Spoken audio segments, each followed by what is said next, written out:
Hello everyone, আশা করি সবাই ভালো আছেন। অনেক দিন পরে আবার একটা ভয়েস দিয়ে ভিডিও নিয়ে আসলাম। তো আজকে কড়ি দিয়ে খুবই অ্যাস্থেটিক একটা চোকার বানানো যাক। আমি আমার পছন্দের মতো একটা শেপ নিয়ে খুব একটু মোটা কার্ডবোর্ডটাকে আমার পছন্দ মতো একটু গোল শেপ করে কেটে নিই এবং সেটার উপরে আমি ফ্যাব্রিকগুলো দিয়ে আমি আটকে নিলাম এবং একটু চাঁদ শেপের মতো করে আরেকটা কার্ডবোর্ড আমি কেটে নিই, সেটার উপরেও আমি কাপড় দিয়ে সুন্দর করে গ্লু দিয়ে আটকে দিচ্ছি এবং দুটোকে একসাথে লাগিয়ে দিতে হবে।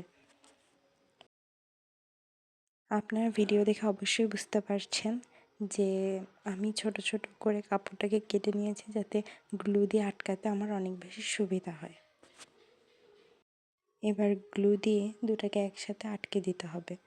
সুন্দর মতো আটকে দেওয়ার পরে একটা কড়ি নিয়ে সেটাকে B600 গ্লু দিয়ে সেটাকে আটকে দিতে হবে এবং নিচে আমি একটা ঝুমকা নিয়েছি। আমি ঝুমকাটা আমার একটা কানের দুল হিসাবে ছিল, সেটার নিচের অংশটাকে আমি ছুটিয়ে এবং সেটাকে এখানে লাগিয়ে দিচ্ছি আমি সুই সুতো দিয়ে সুন্দর করে। আমি এরপর নর্মাল সুতোটাকে 4-5 ভাঁজ করে সেটাকে B6000 গ্লু দিয়ে আটকে নিচ্ছি এবং পিছনে যাতে এই সুতোটা দেখা না যায় এবং অড না লাগে সেজন্য আরেকটু টুকরা কাপড় নিয়ে সেটাকেও সুন্দর মতো পিছনে সুতার উপর দিয়ে ঢেকে দিচ্ছি। আপনারা যদি বাসায় বসে কটন বল বানাতে চান তাহলে আমাকে অবশ্যই মেসেজ করবেন, আমি সেই ভিডিওটা আপনাদেরকে দিব।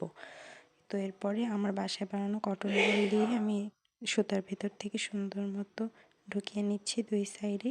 এই তো রেডি আমাদের সুন্দর চোকার।